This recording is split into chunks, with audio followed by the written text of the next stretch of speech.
Hi, everyone. Welcome to Let's Talk About Skills, Baby. I am your host, Kelly Ryan Bailey. Each week, I chat with inspiring visionaries about the skills that make them successful, how they develop those skills, and their innovative approaches to improving skills-based hiring and learning around the world. Come learn what skills help you live your best life.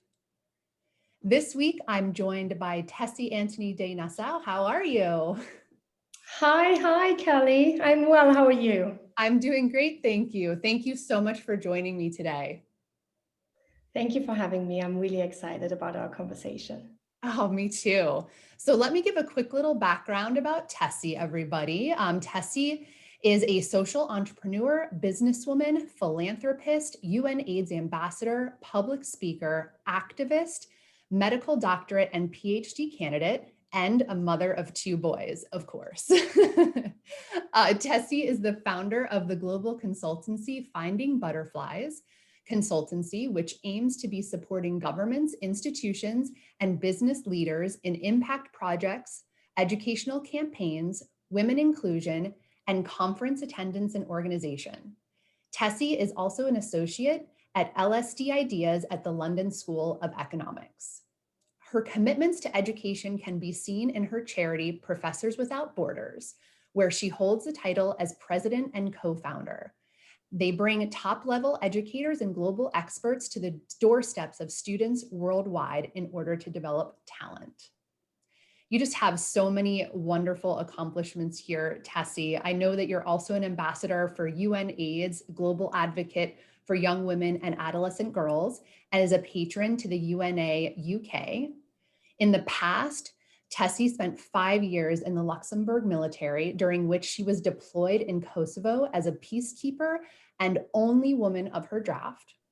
Tessie is also currently working on her medical doctorate and PhD in integrative medicine. I absolutely love that. And I feel like that's going to be part of our conversation, Tessie. Just on the side, when I was reading this through, I'm also going through my own sort of like health adjustment with a functional medical doctor right now. And I was like, wow, that's something I've been reading like textbook after textbook about this. So anyway, we'll get back to that. But Tessie is also the co-founder of the sustainable fashion brand called Human Highness. Last week, she had the debut at the Luxembourg Fashion Week. Is that right? That's These right. gorgeous capes. And I just love what that stands for as well. Sort of this like cape for women to wear to feel stronger is how I would describe it. I know you'll probably go into it in more detail, but they're beautiful. And after an impeccable educational journey, Tessie decided to put her theory into practice. So she actively promotes a number of issues, as I have mentioned, which is including global health and women's rights. She is passionate about pushing different agendas to benefit the sustainable development goals, I love, and has committed her time and energy to furthering the work of organizations in which she believes in.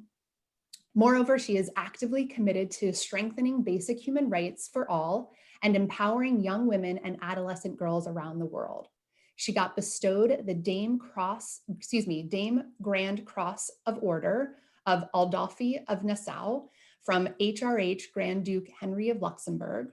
Moreover, she received the Woman of the Decade Award from the Women Economic Forum in January 2017, the Humanities Medal for spreading humanistic ideas worldwide, and the Global Empowerment Award for her work in Africa.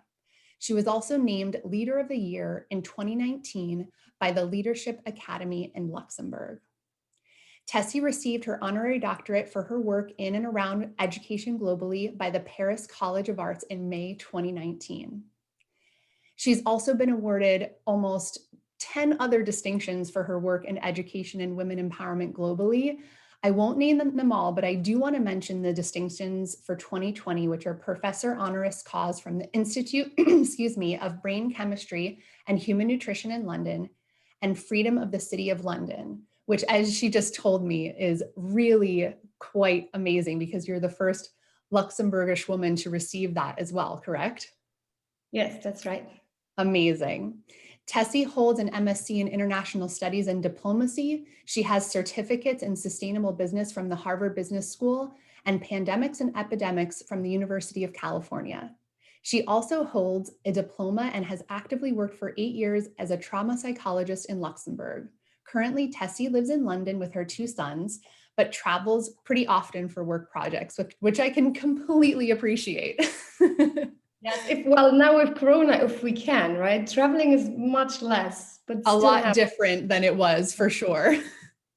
So Tessie, one of the last things that I just read off was this certificate of pandemics and epidemics from the University of California, which just stopped me for a moment because of Corona. Was this something that you went after through this COVID period, or was that something you were interested in prior to COVID and coronavirus happening? No, I did that way prior. I did that because I was writing my thesis on biological terrorism. Huh. And I was working in a P3 lab at the Luxembourg Institute of Health and was studying pandemic and epidemics at the University in California, Irvine, just as a side study, just to complement my thesis. So because I'm very passionate about the medical space, but also about the politics and the policy writing around it. And so I combined it with my thesis on biological terrorism. So it was just something to complement my research at the time. But that was years ago. That's like 4 years ago. But who would have thought it would have become so timely to have Right? something like that in your repertoire, for sure. I can imagine. Have there been a lot of requests coming to you just because of this background and this paper that you'd written, this extra research? Because I feel like now it would be easy to pull out some of the knowledge you received from that and use. And I feel like the news these days, they're just looking for anyone who has any additional information or perspective on this epidemic. I did get some requests, but then I forward them to my other colleagues who actually have their PhD specifically in epidemiology and pandemics, just because they are way more equipped than me just writing my thesis on it. Because I think now, specifically with Google and everything, everyone seems to be an expert on everything just because they have done one course in it. And I surely do not want to be categorized like that. So I know what I know. And I know that I know some stuff about it, but I would never, ever put myself out there pretending I know everything. So I'd rather leave that to the experts who have a doctorate in that. I completely appreciate that. It's so easy. Well, let's take this back a little bit. I have mentioned, I mean, I am so impressed. I mean, you are such an inspiration when it comes to all of the work that you've done throughout your life, but I'd like to maybe dig in a little bit deeper and learn a little bit about sort of what led you to where you are today. I think it was really a progression in life. I think it should be like that for everyone. I didn't plan to be where I am today. Asking my younger self of where I think I would be 10 years ago now, I would have never have dreamt that I would say, oh, I have done all of these degrees. Even 20 years ago, I have all of these degrees. I have 2 children. I'm divorced with a new partner living in Switzerland and London. So just yeah, I think it's just how I live my life and how I have gotten into the things I am right now. It's just a progression of interest as they have been evolving, as I have been growing myself through, always keeping informed. There's one saying I really put always forward, and I always raise my kids like that, is that if you don't know what you're talking about, you don't know what you don't know. So either you study it yourself or you equip yourself with the right people around you that can educate you on that. So I think it's just as we evolve with all of the new current issues, as well as we have with Corona, for example, I just kept adding to the things I'm doing. And then also through podcasts such as this one, wonderful people have gotten in touch with, said, oh, I like what you're doing, or I'm doing this. And partnerships have evolved of this. So it's really very organically that I got to where I am today. However, one key tool I needed, one key skill is resilience and patience. It's really about nothing comes from nothing. So I did work hard for where I am today. It was not just given to me, because I'm sure some people listening to this as well would be like, oh yeah, she was married into the royal family. She must have been given this all by herself, because she was where she was, which is not true. And I think it's so important, specifically as women, we still face that stigma that whatever success we have to our name, it is being lamented and pushed down because something must have had kind of like pity on us to give it to Right. us. Right. So I think there's hard work. So I work on weekends. I work on holidays. I work in the evenings. I work all day. I work a Mhm. lot, and I'm not complaining about it. I really love it because it's important to love what you're doing, or if not, then change it, right? Yes. Yeah, it's hard work to get where you are, and that was for me the same. So a lot of energy, a lot of work, and yeah, that is where I am right now, kind of. Yeah, no, and I really appreciate that, because I know that there are plenty of people, and it doesn't matter really honestly what background you have. I've just found the same thing, that a lot of people, especially towards women, for whatever reason, are sort of like, well, you must have something that's created this luck for you. And I know it's the same. And I actually have this question back for you, because I'm a mother as well. That period of time, especially when the children are young, it's really difficult. But I'm assuming, based on the fact that you just mentioned resilience and patience, that you just Mhm. continued to push as hard as you could. And that's my question for back to you is how was that time period for you? Did you find that, you know, it was, how maybe did you use that resilience to help in those moments when, yeah, it tends to be a little bit harder because there's so many others that need you? Yes, I think, life is not always the icing of the cupcake, isn't it? So I think it is really about, yeah, be patient with oneself. That's the most important part, because only on patience and self-respect can you also value resilience inside you, Mhm. because they go with each other. It's like a triangle of change, right? You need to have all three balanced in order for it to work.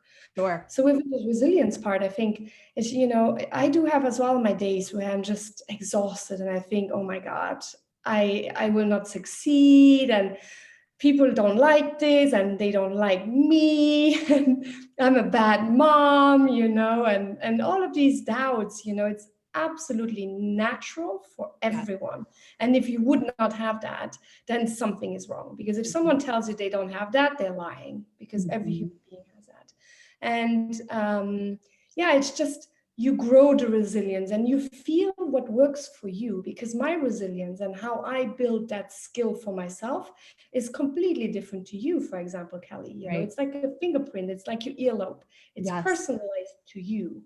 Mine came from, from the military. I had a huge burnout after my divorce, and going through all of these ups and downs, what life brings you, right? Just as a human being, which, Mhm. I would claim everyone has their own cross to carry, right? So I Mhm. would never judge a book by its cover. Just because it looks easy on someone doesn't mean he or she hasn't worked really hard on that, right? Right. And it's just, yeah, to learn how to use your resilience, but also to learn to start with, what is my resilience? How do I identify resilience for me? And then start strengthening that skill, Mhm. because I think you need to see it first in order to grow it, right? Right. So yeah, it's just, for me, I just have grown it over the last years, and try as well for my children that they understand, resilience comes from heartache, resilience comes from turbulence, resilience comes from chaos. It's kind of like, you cannot grow a flower in a ground which has not been fertilized, right? Mhm. And the resilience is kind of like almost like a burning bush. After a wildfire, the ground is the most fertile ever. Right. And that is kind of what it is, right? After turbulence, after when the sky is gray, after each sky is always a blue sky. There's always a sun somewhere, it's just, or after the rain will always be sun, you need all of these components. So you do need also the bad moments in life in order to create resilience and appreciate the good moments you have. Yes. And so that is how I have been working on it, and that's how I have been giving that experience to my children for them to learn about their own resilience. Right. And I'm so glad you mentioned that, because a lot of times, I mean, especially now, there are, I know I was looking up a Harvard course the other day that was focused on resilience. And it's great to be able to have resilience described to you, and maybe some probing questions for you to understand how that resilience is showing up in yourself. But like you said, at the end of the day, it's only something that is very personal to you. It's only something that you can build in yourself. And although I would say, for you, from what I'm hearing from you, it sounds like you very much appreciate formal education, and which leads to a wonderful foundation, but you still have to do the work to find that in yourself, especially that you mentioned having those days when, it just, you just have a bad day, right? Everything sort of comes at once. I know I had one of those on Saturday myself. So, which, I just sat around, read a great book, tried to relax and just, get back together, and kind of came at it strong on Sunday after I just had that moment of feeling a little sorry. And then you keep going. But we're all human, and that's just the way that it is. And there can't be the up if there's no down. Yes, exactly. And I think that as well, that creates authenticity, Mm-hmm. for others to believe also your path that you're walking. It would be odd if I would say, oh, everything is great and I have, there's no problems, and I don't have Right. anxiety, like all of these lies that we're trying to tell other people, because Yes. we don't want to be seen as vulnerable, weak, unsuccessful. We just don't want people to judge us in any way, right? Right. And I think it's just a balance you need to find for yourself. What makes you feel good, and how much of everything do you need in order to create that balance for yourself. Yes. And it's that prescription that's like ultimately ends up being your own, because yours won't work for me, mine won't work for you, et cetera, et cetera. What I find really interesting about this is just, that I feel like prior to COVID, maybe there was a turn happening in what I would say like mental health awareness. I mean, it was, of course, World Mental Health Awareness Day on Saturday, which is why I timely had my breakdown and relaxed and celebrated. but what I'm thinking is there was this, this sort of feeling in our world where it was more acceptable to just be our natural selves, and failure, as I know you talk a lot about innovation as well. And, failure is just part of the process. And I think we were trying to hide all these things. And then it's like COVID hit. And I feel like everyone sort of had this moment in time collectively and globally for the first time to almost have they had to live out loud. And I wonder if, I'm curious your thoughts about this, if you have felt this as well, where it's more acceptable to show yourself as, your true colors. I think what I have seen with COVID is that we just need more communication with one another. And there's all of these channels of communication. That's why I launched my Zoom o'clock on YouTube as well, Yeah. because I just felt that people needed to feel connected to one another in a world where we were, for the first time in our living history, for sure, our generation, you and mine, forced to stay at home, right? We have never had that before. And I think we needed to feel that belonging, that connection to the outside world, right? So we had a really great opportunity there to connect, but also to connect communities on topics such as pain and fear and the economy, but how it affects the people, and not just the governments, which are not always their biggest interest is not always the interest of the people, as you can see in many, many different countries around the world. Mm-hmm. And it's just about, it's really about bringing back the power to the people. And I think we have seen a revolution of online communication and exchange, which has been really beautiful and very fertile for a lot of different projects and issues. But at the same time, as you mentioned, I have seen as well that people more openly talked about their vulnerabilities, because I think that is what the world needed.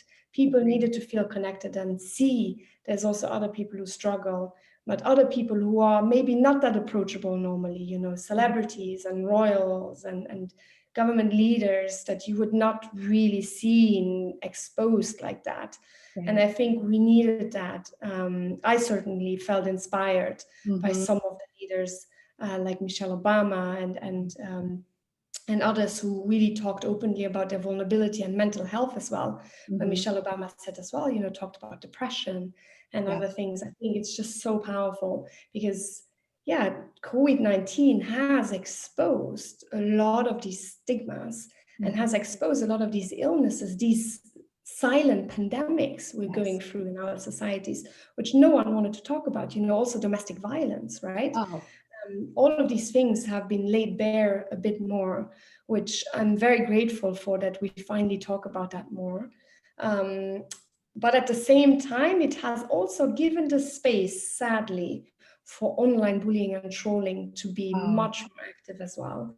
And I think now more than ever is the time really for regulations, where people are being trialed and are being sued, really, or put back in their place for the words that they sent, because I think words matter. yeah. And we, it's kind of like that verbal diarrhea we see on Twitter and everything. It's just like bleh, like that throwing up of stuff. Yeah. And then every 2 minutes they change their mind, and there's all of that confusion. And it's just really about, make people accountable for their words, and make them understand that words are powerful. They can make and break societies. And I think COVID-19 has also put that very clear, that people do understand, you cannot just put something online under a pseudonym of XY17XY or whatever, and not even put your real name there. I think hopefully regulations one day will change that, where people, we're all for freedom of speech, express yourself, but then put your name there for people to come and talk back at you and defend their own opinions towards you as well. I think that's really important, that there's a conversation and not just a one-way like an Excel, like almost like an, I don't know how you want to say it, like just like a venting of one's own frustrations towards the world, and people then, react to it emotionally really destructively, but they have no outlet of getting back at you in a constructive way, where they say, why did you say that? Or did you realize that, that is actually not nice because there's just no accountability anymore. And I think COVID-19 has exposed that as well, big time.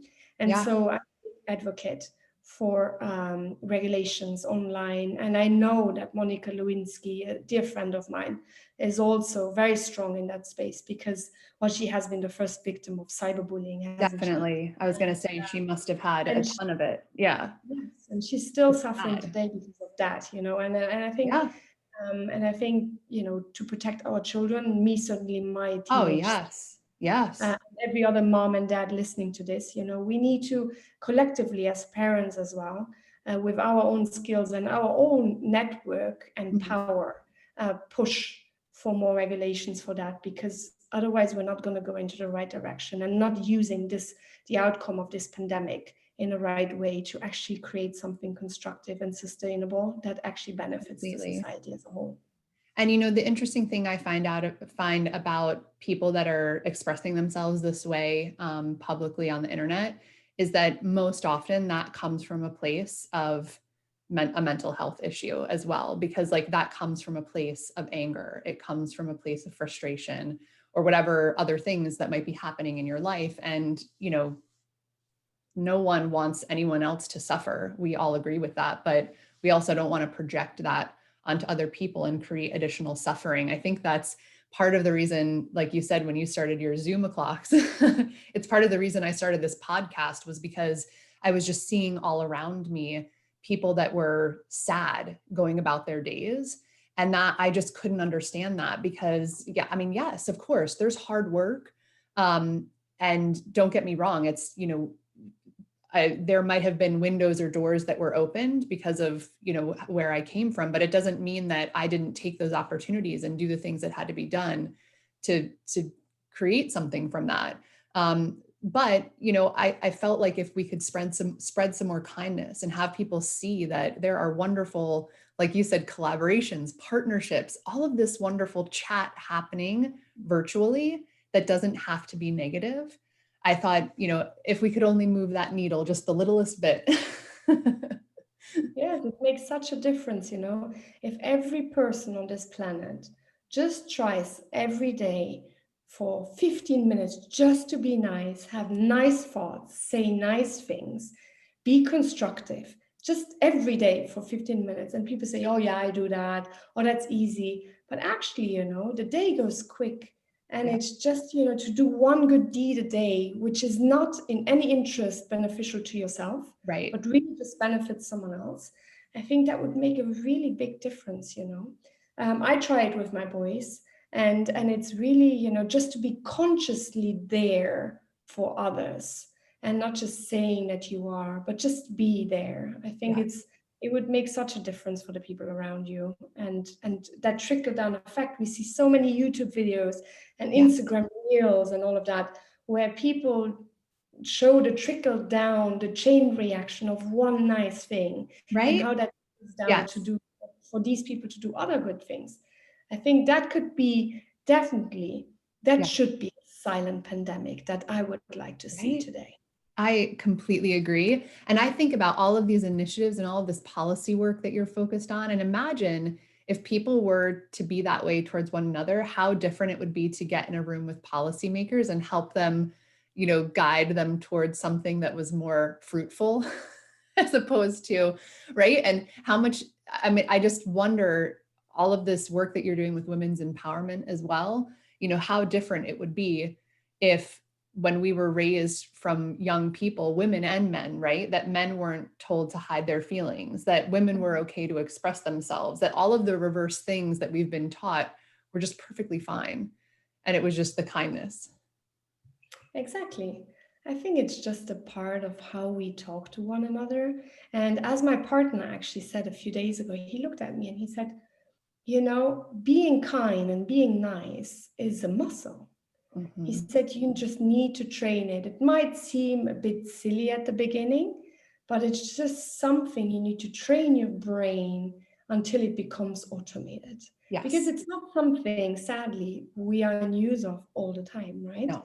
And it's just, even myself, sometimes when I read some comments or when people get really mean, I get angry too inside me, right? And it takes me as well, at least a meditation, to just understand, okay, these are not my problems. These are not my words. These are very frustrated people who feel probably lonely, have a mental disorder, are bitter, angry, jealous, whatever it is. Yep. And I just need to, take away that energy that they are trying to put on me, and just let them have that back. It's theirs to keep and not mine.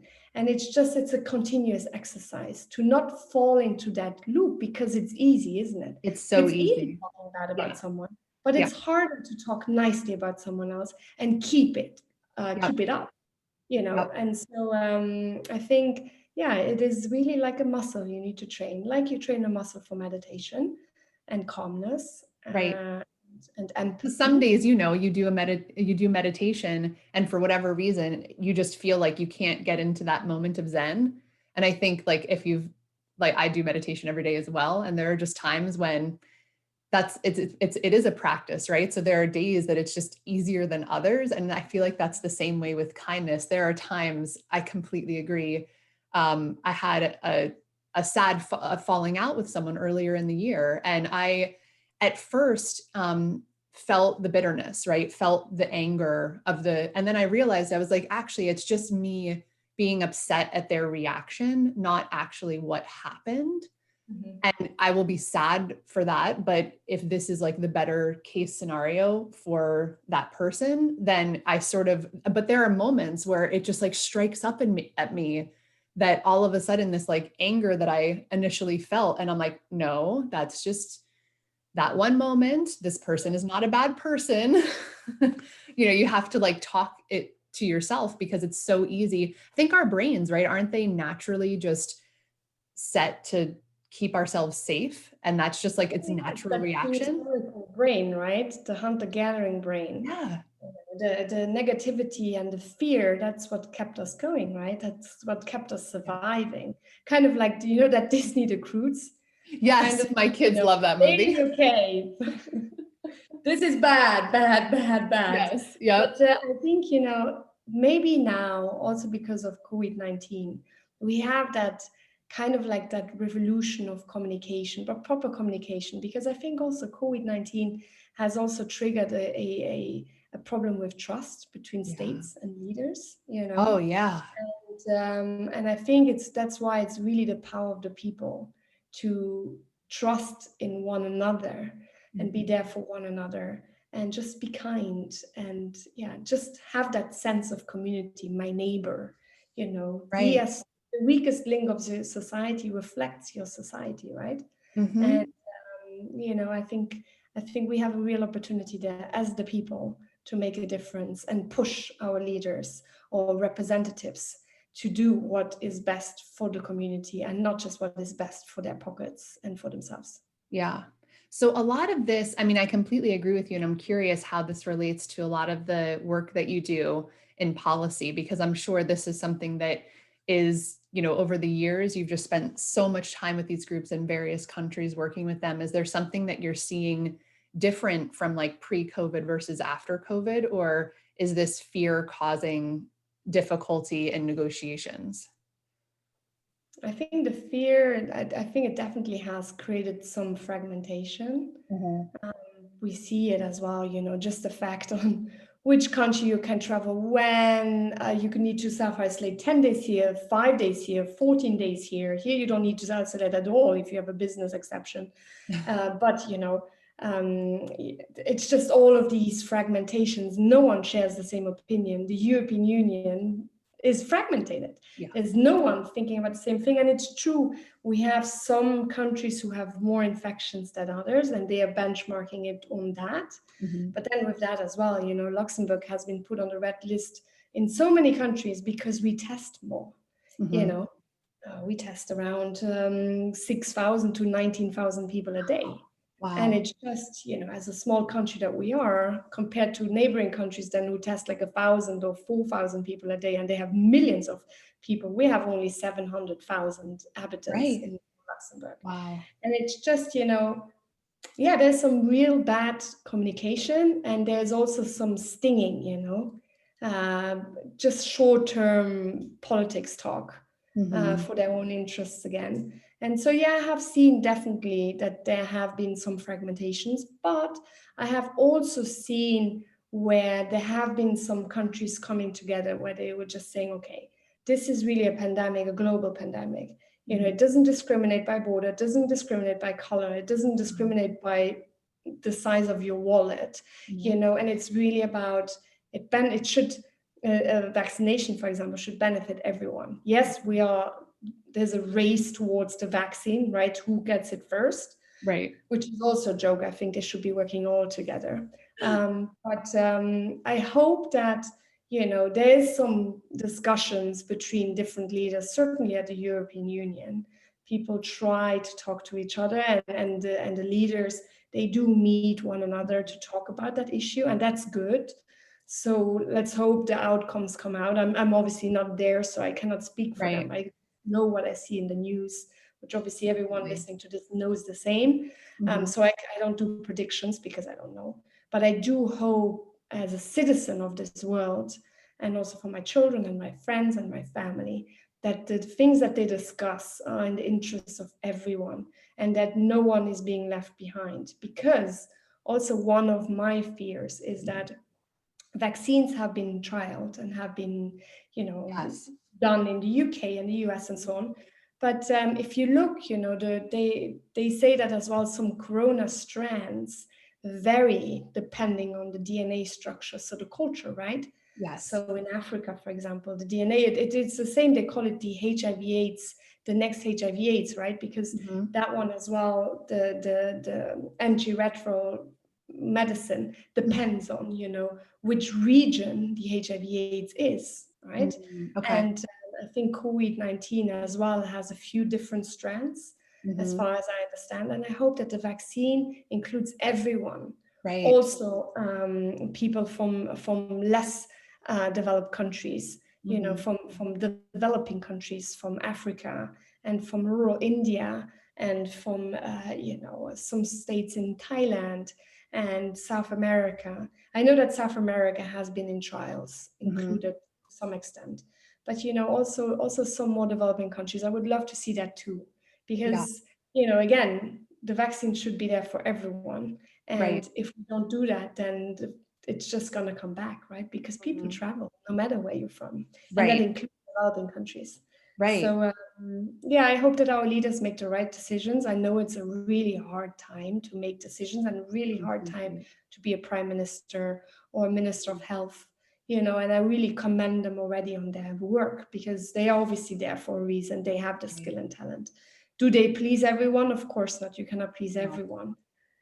But it's a hard time, and I hope that they collaboratively can take decisions and put their egos and differences Yes. aside and work towards what really unites us, which is humanity in itself, Yes. isn't it? It's so true. I can't recall where I read this, and I wonder if it was when I was reading through some of your history, but it may not be, so correct me if I'm wrong. But there was something to the effect that I read recently that had to do with keeping women, especially in underdeveloped countries, healthy because they really take care of the family. And I wondered, as you were just describing some of the things and making sure that this vaccine is for all, which I completely appreciate. Do you think there has to be also maybe a special consideration for making sure that women who are taking care of these families are also well taken care of? Or because I have not traveled as extensively as you have, so I wouldn't have firsthand knowledge besides what I've seen and read on how some of these, but I can only imagine that in some cases, maybe women might not be first thought of. For sure. No, and we have seen that, now with the COVID-19 as an example, right? Mhm. A lot of money that has been allocated to women, sexual health, and all kinds of other things in developing countries, as an example, has been allocated now to COVID-19 responses, Okay. meaning that women cannot access the other sexual health and birth control and all kinds of other treatments and medication, Oh, and not forgetting that COVID-19 has made that unpaid care work is one of the main works we need to do, because even cleaning your house is part of keeping yes. COVID-19 out of your house. Because Yes. I read today, I think it was the Telegraph, where it says that the COVID-19 bacteria remains on surfaces up to 36 hours. Right. And it's just really, if you want to tackle COVID-19 really, other than just wearing the mask and wash your hands, you also need to sanitize your house, make sure Mhm. everything is always cleaned regularly.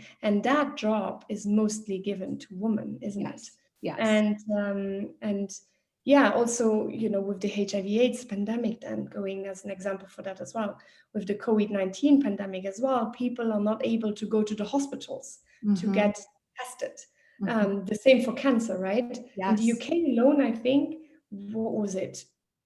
Since the beginning of the year, we have 250,000 less. And the number, you need to look it up, but it is a Okay. crazy number Okay. of newly diagnosed cancer patients. Wow. And not because Because they're cancer is not going going to away, get screened. but it's because people don't go into the hospitals, and the doctors don't take they don't take new patients. They Nope. want to keep them out of the hospitals, right? And people are afraid to go to the hospitals. And I Yes. think that's the same for HIV/AIDS as well. People are not going to get tested. Mhm. It's really difficult. Also, for example, for birth control, Right. as a personal thing as well. I needed to get a new birth control, and the doctor said, "Oh yeah, we don't have time now. Come back in a few Yeah. months." And I said, "What do you mean?" Yeah. I said, "Oh, I said I cannot put my life on hold just because you don't want to see anyone." I said, I have my needs too. Yeah. I know a friend of mine who didn't go to the hospital with pain she had in her breasts, Oh and she no. just got diagnosed with breast cancer. But Oh, she had that since February, and she yeah. didn't go to the hospital until now. It just happened to a friend of mine as well. And it's so, it's like, but I remember having these conversations, and I'm sure you did with your friend. She was having this pain. And we went through like, well, I'm not going to go to the emergency room. The doctor's not going to see me. We tried here. We have something called like, it's like not the emergency room, but it's like emergicare kind of like it's in between doctor's office and emergency room. And so she had decided on that, but they didn't offer those kinds of, so it was like months of trying to figure out where to go. And then finally that was the diagnosis. Yeah, it's so sad. And really for cancer, it makes every Yes. day makes such a Yes. difference, you know? Yeah. And I think that is a huge problem, huge. Yeah. And yeah, going back to HIV/AIDS, you know, in developing countries as an example, you know, the infrastructure is being scrolled down, you know, they can't access the medication, which if you don't take the Right. antiretroviral medicine, the body gets immune against it. So Oh, once you take it then again properly, the body doesn't react to it and it's like void. yeah. And I think a lot of people don't know that, you know, Um, that proper prescription and medication taking is key in order to keep pandemics like that in check. yeah. And, you know, UNAIDS certainly is talking about that all the time. Mm. And then, yeah, it's really, I think there's a lot of things in the background that need to be adjusted now. You know, we're talking second serious lockdown in the UK now. We have Really? had, what is it, 14,500 newly infections a day in Oh, April over yeah. the last 2 weeks. It's crazy, right? But Mm-hmm. then again, we're talking about lockdown, right? They want to put it in phase 1, 2, and 3 now. But what happened to the other things that are needed, right? Getting birth control, getting screened for cancer, Yeah. getting your medication, whatever that might be, getting tested for HIV/AIDS, Yeah. even just getting tested for all other things, you know, get your vaccinations up to date. It's like that should be part of this consideration of lockdown, is just to make sure people know what to do. Because that's what I feel like, you know, and don't, I don't live in the UK, so I don't know the messages that they're receiving besides what my mother-in-law and my sister-in-law described to me, who they do live outside of London. But here, I know that the fear that is being produced by what messages are being sent out to everyday people is causing that same effect where they're not going, and they don't, and then they don't know what to do. So they're too scared, they're too afraid to ask, and then they're just not doing anything. But I feel like if there was basic information around what to do when this is the scenario, that would be so helpful beyond the whole lockdown. I get that we need the structure for that and we want to keep people safe. I get that, but just so that they have some understanding. Of course, yes, but that they put things in place as well for the everyday life to continue. Yes. Yes. Because, you know, I'm just afraid that we're getting out of this pandemic having so many other pandemics Yeah. in the background, you know, and it's just not fair because, you know, everyone lives their own life and has their own needs. And I Yes. think within that as well, maybe briefly, we can get into the discussion of what should an insurance do, right? A health insurance. And I think I know America is not the topic for that, but for Europe then as an example, right? Of course. Because I think you should have only health insurance that they pay you as long as you're healthy. When you Mhm. get sick, you should stop paying because Mhm. then they haven't done their job. Meaning that they should send out, there's some Scandinavian countries who do that, that they Yes. send out, okay, 6 months you're allowed at home, you need to come for your screening, right? If you don't, Mhm. then you get fined. That's your Yes. problem. Yep. But that you go for screening here, your teeth, your blood test, that you do blood work once a year, and all of these things, just to it's an initial investment, it's true, Sure. but within that space, you're less likely, you know, the prevention is so much greater Oh, than being faced with just maintenance once you are ill, right? mhm. And I think maybe pandemics such as this one will kind of change the insurance landscape Yeah. because, you know, we're all wearing these Apple Watches, right? A lot of people do. We Oh, have yeah. the overcame, right, who takes the heart rate variability and all of these things. So if you would link that to your insurance, right, you need to prove I do sports Completely. every day, Yep. I meditate every day, you know, and then your policy goes down, right? That you really, kind of like we do personalized medicine more and more. Why don't we do personalized Yeah. medical insurance?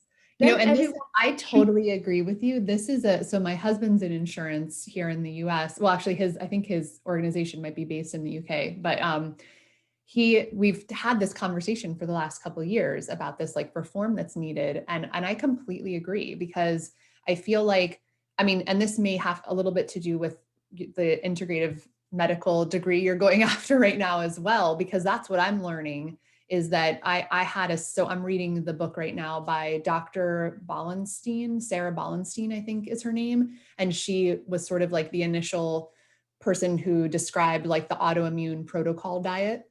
And so that's what I discovered, is that I knew I had a thyroid problem that had been going on for a long time, but they've discovered through a functional medical doctor, and of course, a bunch of tests that were not covered by regular insurance, that I have a number of other autoimmune deficiencies. And what I've learned was that the way that I'm eating, like a typical, especially American diet, is just very unhealthy. And what I'm reading about right now is just sort of how to adjust and how that makes a huge difference. But of course, like this is a personal prescription for my body. I learned that I'm allergic to coconut and avocado and like some really things that are considered healthy, right? That I would have continued to consume had I not known. But of course, my husband may have different food intolerances that I have. So what could do for his own body to maintain health might look differently. But of course, we never have this discussion. It's always about the Band-Aid of, oh, you have a thyroid problem. Let me just give you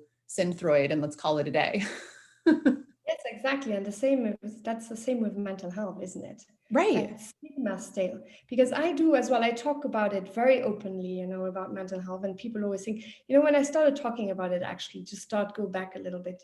Yeah. Well, a few years ago, I had a burnout, and I openly said I had a burnout. And the press, of course, was like, oh my God, she is depressed, and all of that rubbish, right? Clickbait at its finest. Oh, yeah. And actually, what I have been always saying is that, people are always like, wow, you go to the gym 3 times a week? That's amazing. Wow, you're such a bull, right? You're so strong, you're so skinny, you're so amazing, right? But if you say, oh, I see a psychologist once a week, people are like, what? What's wrong with you? Are you sick? Is there anything you want to talk? I'm here if you need to talk. No, Right. I don't need anyone. It's like a muscle. The same as your body, so is your brain. You need to train that muscle and also Completely. decompress the muscle. Yeah. That is, I see a psychologist once a week. I do And too. I And I I do. also, by the way, I've changed the stigma. So my husband used to say the same thing to me, like, oh, great. And now I call her my life coach. So like it's like a very positive thing in our family. I'm like, I'm going to my life coach. Okay, see you guys later. Because that's how I look at her. I'm like, every week, if I didn't do that, it's just what I need to be able to express things that are going on in my head and kind of create these strategies. If I wasn't, you can journal all you want, you can talk to your friends all you want, but it's like that third party. I totally agree with you. I love it. Yeah. And people always think like, oh my God, I don't want to be categorized like that. They're afraid, again, Yes. what other people think of you. But, it just, for me, it keeps me really focused because it also shows me, oh, okay, maybe I should, like as you said, a psychologist is like a life coach because they tell you, oh, have you thought about this? How Yep. does that make you feel? Because your emotions are part of the way you work, right? Yes. And it doesn't cost much. Like No. my psychologist, you get all of these apps online where you can have video calls from an app. Yes. Yeah, It costs you like £45 a week, right? exactly. That is like 3 coffees, isn't it? Exactly. It's And nothing. yes, I know some people cannot afford that as well. It is a Mhm. luxury to do that. But I know as well that in the case, sure, certainly, and in Luxembourg, there's also um, um, services where you can go and get it for free. There are a lot of those in the US as well. And so I'm going to mention that, like, I think all over the world, I think you just need to go and find it. So Yeah.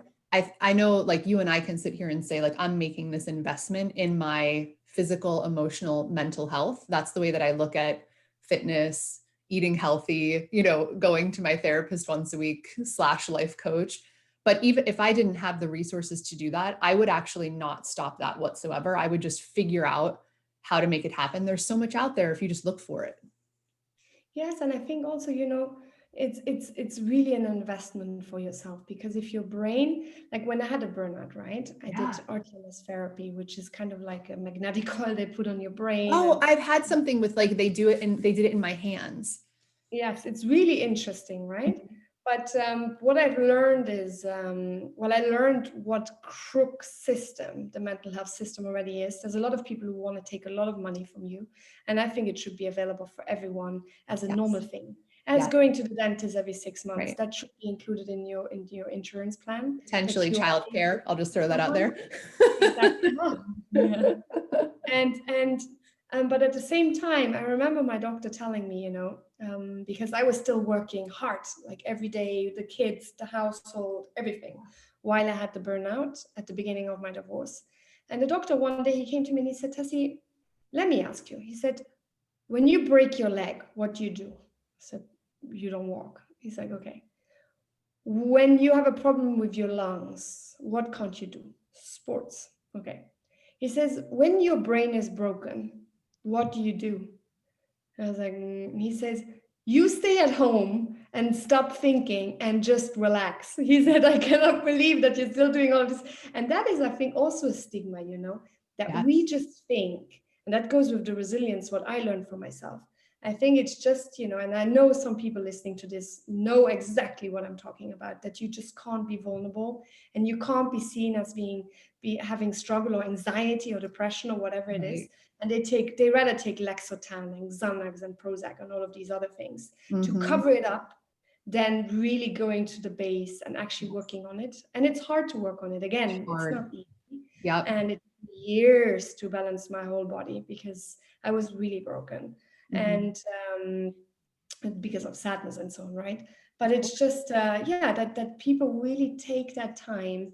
And it is an investment, but going back to it, there's so many things who are there for free. Just inform yourself, because it's kind of like putting fuel into your car. You don't put fuel in, the car will not run. Yeah. That's the same for your body. What you put in, you get out.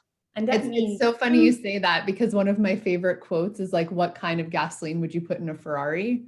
Well, of course you would put in the best, right? So, and that's how we have to think about the right one. Like it's a performance machine. Exactly. You put the wrong one in, the Ferrari breaks down within a minute and it's broken. Yep. Exactly. That's what I learned. I mean, and it's expensive to fix the Ferrari, right? Because also once the body is broken, once it's broken. Yes, exactly. Once the body is broken, yeah, it just takes forever to get back. Because I see so many friends who are struggling, who have these signs that I had at the beginning, where I was like, I'm just tired, I need to rest, it's gonna go away. Yep. But I just pushed it away until it really became very bad. And I see them and I tell them, listen, I know exactly what you're going through. You need to pull the brakes and take care of yourself right now. Yes. Because otherwise, once you're broken, you're really broken. Yeah. And some of them listen, others don't. And I see them fall down and then really understand what has happened. And then they're like, oh, if I would have known, Yeah. So I'm glad you're sharing the awareness around this. And I'll add for our audience that like, you are not alone. I had something very similar happen to me. It was after I had my third child, and I just kept trying to go and go and go when my body was completely depleted over a really difficult high-risk pregnancy, and working and traveling 90% of the time, 3 weeks after the baby was born, like just thinking that was completely normal and fine. I would travel. I was on IV medication, and people still remind me of this. I traveled to California for a 10-day period. They had to ship my IV medication. I mean, like, what in my right mind was I thinking that was going to be the right thing to do? But it's no wonder that 9 months later, I completely broke down, the worst postpartum depression. Like everything in life just became so hard. And it took me years to work back up to maybe within the last 2 years that I felt a little bit of myself back. Yeah, it takes forever. And it's really, your body gives you signs over and over and over again. There's no secrets. No. And I think it's just really, and that's why meditation is important as well. I think also if you share this video, do share as well good practices of meditation, which are free. There's really good channels on YouTube, for example, that I do. Yes. Where you can do 10 minutes meditation. I do 10 minutes in the morning, 10 minutes at lunchtime, and 10 minutes in the evening before I go to sleep. And yes, sometimes it's a pain in the neck and I really don't want to do it. And I make my partner do it, so I force him. But it's it just really helps keep yourself focused and your body regulated, because you kind of connect with yourself. You kind of have a call with yourself. Yeah. where your body tells you, okay, I'm a bit achy here today. I'm a bit tired here. Maybe a bit more soothing is needed today. It's so important. So It's so please do important. share some good The things app from that I Montreal. use, which is a completely free app, is called Smiling Mind. And it's like one of the Virgin companies. But the reason that I use is beyond that it's free. It has so many different meditations and they're geared towards, there's like an adult section, but then there's also like a classroom section. There's a kids section. So I do this with my kids religiously. Actually, my son, just really like he cannot go to sleep without it. And so we listen to it at bedtime as well. But there are ones that are like sometimes meditation for kids. This is the interesting thing is like sometimes it's the quiet, but other times it's the active. So some of the kids ones are like more upbeat music, soft spoken, but it asks kids to move their body, which I just find to be, it's just really nice. So anyway, that's a free one. And I'll make sure I share that when I share this Yes, video. please do share that one as well. No, Yeah. it's so important. Also, maybe also if you can, if you find them, some links to free psychological help if you have Yes. them for the Yes. US. I Definitely. certainly will look them up for the UK and send them to you, or you probably have them from your mom as well, anyways. Yes, I can But definitely ask I them for think just them. that there's no more excuses, that it's Yes. just there. And like also something I do every morning, which has helped me tremendously. The first thing I do in the morning, and it costs nothing, besides if you go and get it outside, is 1 kilogram of carrot, a piece of ginger, and two pieces of fennel, And and you I make juice it, them, and that yep. is what I drink during the morning. And it has helped me so much. Not only my skin has cleared, and We are like, I swear this is so funny because we're like following this. So I do celery, carrots, because I'm allergic to beets. So I used to do beets, but I do celery, carrot, and cucumber. And I use my Vitamix. And I know my husband's like, that looks like grass. Sometimes I'll put kale in it. I don't actually juice it out. I just drink it just like that. But it does wow, wonders for your that skin. it's amazing. And also, it will cost you probably in the US, what, $2.5 for all of Yes, that? it's so Because it costs easy. nothing, right? In the UK, Yeah. like 70p a Yeah. kilograms of carrots, And right? but you know what? The other thing that I do, that people don't probably wouldn't do, because I make it into a smoothie, I'll buy the carrots with all the green stuff. I literally just wash it really well, cut all of that up because I would never eat it and just throw it in there. Yeah, just throw it in there, exactly. I think it's so important also for the regulation of your stomach, because, Yes. the regulation of the stomach is your brain of your body. Yes. If you feel like your stomach hurts, it's hard, or you have diarrhea or cramps or whatever it is, anxiety comes from the stomach as well. Oh yeah. It's often that your bacterial in the stomach is not very happy. So probiotics as well, specifically when you take antibiotics, which a lot of people don't know as well. Probiotics and kefir is so important with Oh yeah. antibiotics, because you kill everything inside your stomach lining, and that includes the good bacteria. And Mm-hmm. I think with juices like that, you just create that balance towards It your whole does. body.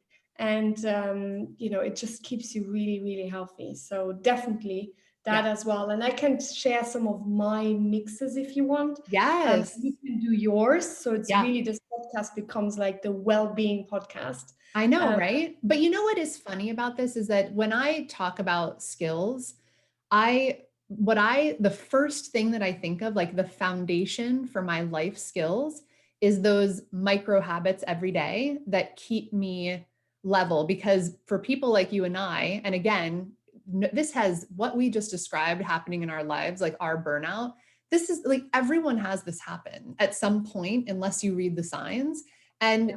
in all honesty, like if you've experienced that, the stuff that we do every day to be able to stay what I would call for myself, like even, that is really important, because if I miss my 3 workouts a week, then you better believe it, on the weekends, I'm going to be tired and cranky and watching Netflix and eating stuff that I shouldn't eat. That's going to just make me feel worse for the next few days. So I have to keep those pieces of my life every day so that I don't fall back into like what I would refer to as bad habits. But people might not say they're skills. I truly believe those are the most important life skills, because your brain and your emotions and what you focus on, because your view of life, if you don't have that strong, is really terrible. And anything else that you do is so much harder.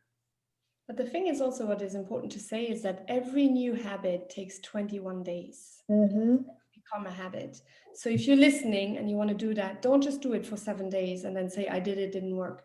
It needs to be at least 21 days for you to really feel a difference. That's also important because, because I have people who did, I did it for 5 days, it didn't work. And I'm like, yeah, of course And not. I also would say, don't do it all at once, because this is the one thing that when I first started this, I was like, well, I'm changing everything. I'm changing my whole life around. And it was like, I'm going to do the right workout, like all of it. And then of course you just like can't change all of your habits in that period of time. And of course, for me, I had young children. So that was like the added, layer of difficulty. But I focus, so this is what I do. And I don't know if you've done this, Tessie. I focus on one change of habit at a time. So right now, my focus is on this is my 20, and I do 30 days just because I like to give myself a little extra grace, but like 30 days, I'm not going to eat gluten or dairy. And I don't eat it a lot, but I'm really making a huge effort to make sure it's not cooked into any of my food as well. And so this is I'm on day 2. Oh, very good. Well, mine right now is the meditation that I Okay. do 3 times a day, 10 minutes. Yeah. And I'm on day 6. Awesome. But it's hard. It's hard. Hard. Yeah. Keep you on the hands. It's so hard. Yeah. But, and my partner, he's like, "No, can we do another one? No, I don't want to do that, And Yeah. it's just, no, you just need to say, no, I'm going to do that. I'm going to do that. And just stick to it. Yeah. So, that is mine at the moment. So I'm at day 6. And Yeah. yes, I agree with you, not everything at once, because then you're just over stressing your body and you're really you set yourself up for failure again. You do. So just one thing at a time. And once that is established, you will do it naturally because you've seen the benefit. Then you're ready to add something else, to change something. Because actually you're not adding it, you're just changing something for the better. Yeah, no, I completely agree. And although I want to leave on this like super high note, I do want to we're coming to the end of our time, and I want to give you one last moment to maybe leave with us some parting words. And that's completely open-ended, whatever you feel like you would like to share. Well, I'm in Switzerland right now. That is the birthplace as well, the residence where Carl Jung died, just down the road here, where I live at the moment. And he says something which applies to a lot of things, I think. One of my favorite quotes of him is, when 2 people meet, a chemical reaction happens and both are transformed forever. Whatever that means, but something happens. And I think that way, don't be afraid to be kind to others, even if you don't get it in return. Don't be afraid to talk to others. Don't be afraid to reach out to others. Don't be afraid to vouch, to stand strong for what you believe in, but always be constructive and inclusive, meaning don't be aggressive about it or negative, because with negativity, you never change anything. So yeah, just don't be afraid of that chemical reaction that waits for you around each corner every day. I absolutely love that. Fabulous parting words. Now, I know we didn't get to a lot of the things you're involved in, so some people may be interested in keeping in touch with Tessie. So you can follow Tessy Antony-de Nassau. I feel like I got it wrong. Yeah, no, it's good. It's good. It did? Okay, good. Very good. She's available on LinkedIn, Twitter, Facebook, and Instagram, or on her website, tessydanassau.com. And I will make sure to share that when I share this video and podcast on social media as well. But I want to thank everybody for listening in to Let's Talk About Skills, Baby. If you like this podcast, I would really appreciate some feedback, a review, a rating, all of that great stuff. It's available on Spotify, iTunes, and YouTube. And you can find me, Kelly Ryan Bailey, on LinkedIn, Instagram, Facebook, or Twitter as well. Hope you all have a wonderful day. Bye. Bye.